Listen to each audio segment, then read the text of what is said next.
Bismillahirrahmanirrahim. Assalamualaikum warahmatullahi wabarakatuh.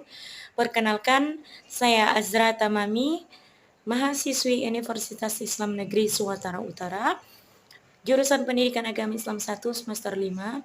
Sini saya akan menjelaskan materi dari pembelajaran Al-Quran Hadis kelas 10 untuk semester ganjil, yakni mengenai fungsi Al-Quran.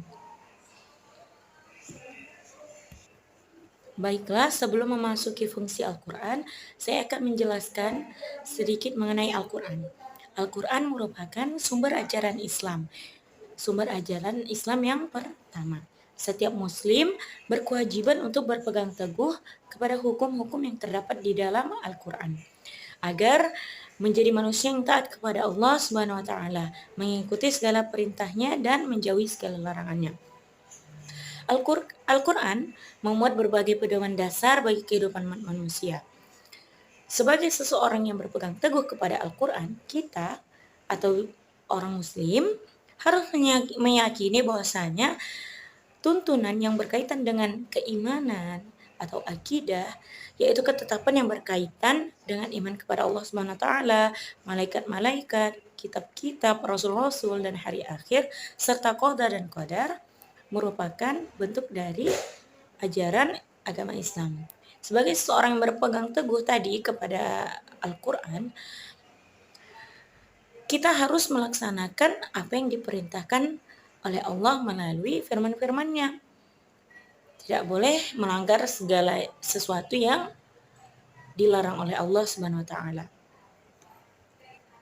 Yang diciptakan Allah Subhanahu wa taala pasti ada manfaatnya. Al-Quran mengandung banyak pokok ajaran sehingga seluruh hidup dan kehidupan menjadi sangat teratur. Oleh karena itu, di dalam Al-Quran terdapat ayat-ayat yang menjelaskan tentang fungsi Al-Quran seperti dikutip dari beberapa Al-Quran dan hadis. Yang pertama yakni 1. Fungsinya Al-Quran ialah sebagai petunjuk bagi manusia. Al-Quran adalah kitab suci yang diwahyukan Allah Subhanahu wa taala kepada Nabi Muhammad. Allahumma shalli ala sayyidina Muhammad sebagai rahmat dan petunjuk bagi manusia yang beriman dan bertakwa dalam hidup dan kehidupannya. Hal ini sesuai dengan firman Allah dalam surah Al-A'raf ayat 52. A'udzu billahi minasyaitonir rajim. Walaqad ji'nahum bikitabin fassalnahu ala 'ilmin hudaw wa rahmatan liqaumin yu'minun. Yang artinya, sesungguhnya kami telah mendatangkan kitab Al-Quran kepada mereka yang kami jelaskan atas dasar pengetahuan sebagai petunjuk dan rahmat bagi orang-orang yang beriman.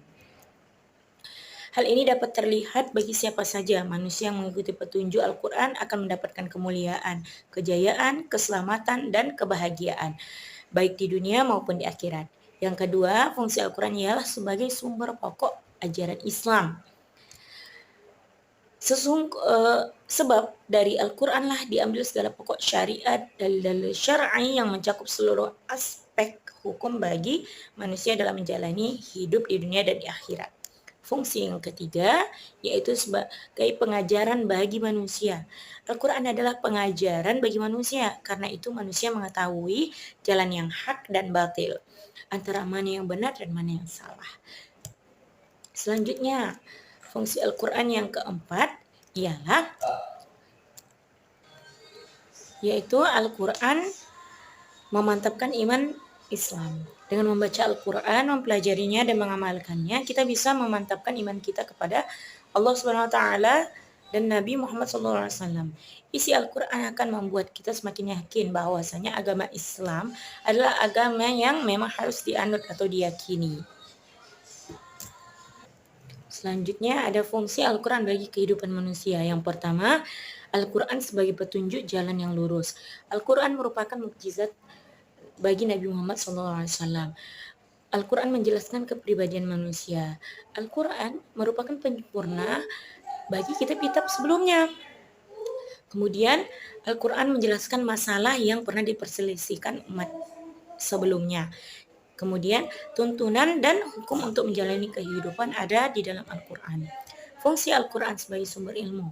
Di dalamnya ada ilmu tauhid, ilmu hukum, ilmu tasawuf, ilmu filsafat Islam, ilmu sejarah Islam, dan ilmu pendidikan Islam. Al-Quran menjadi salah satu sumber utama untuk mempelajari Islam. Di dalam Al-Quran juga sering disebutkan ilmu pengetahuan lainnya, seperti ilmu biologi ataupun astronomi. Baiklah, sekian dari saya. Apabila dapat kesalahan, kepada Allah saya mohon ampun. Kepada semuanya saya mohon maaf.